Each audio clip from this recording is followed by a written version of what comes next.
Bonsoir à tous et à tous. Merci de nous avoir choisis pour vous informer des titres de ce bref. Affaire Miss Sénégal 2020, les enquêteurs se sont trompés de sujet d'enquête.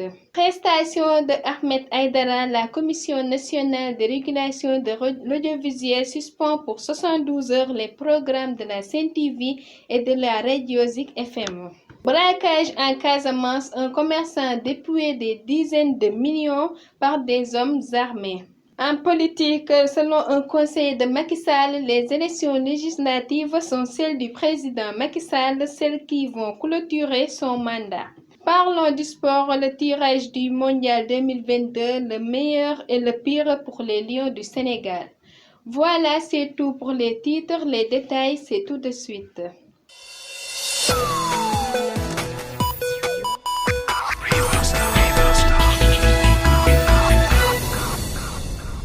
Bonsoir et bienvenue. Nous démarrons cette édition brève avec le rebondissement dans l'affaire Miss Sénégal 2020.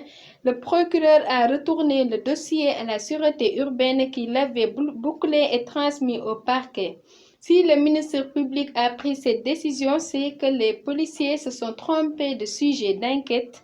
Les Échos informent dans son édition de ce vendredi que la sûreté urbaine s'est intéressée à l'affaire du présumé viol alors que le procureur avait demandé l'ouverture d'une enquête sur les faits supposés d'apologie du viol reprochés à Amina Badiane, l'organisatrice du concours des Miss.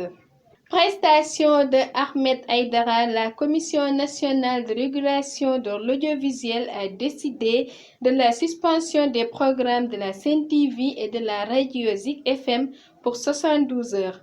Cela fait suite au manquement constaté sur la décision de l'organe de régulation d'interdire des revues de presse à Ahmed Aïdara. Braquage en Casamance, à bord de son camion, un commerçant a quitté Ziguinchor pour se rendre à Gambie afin d'y chercher de la marchandise a été braqué hier matin. Rappelle le journal un énième braquage qui survient après ce consécutif au démantèlement des bases du chef rebelle du mouvement des forces démocratiques de la Casamance, Salif Sadio, dans le nord Sindia.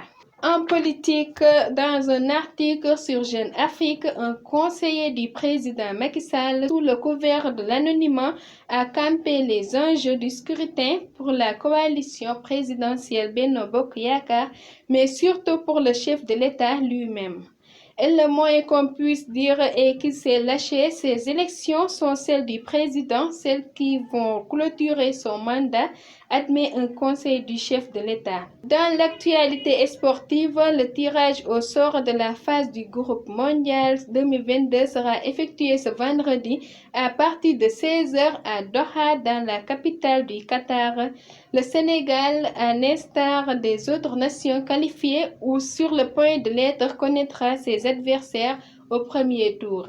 Voilà, c'est tout pour ce bref. Merci d'avoir suivi l'information sur la télévision Oxy7 TV. Restez fidèles aux autres programmes de la chaîne. Merci de votre confiance.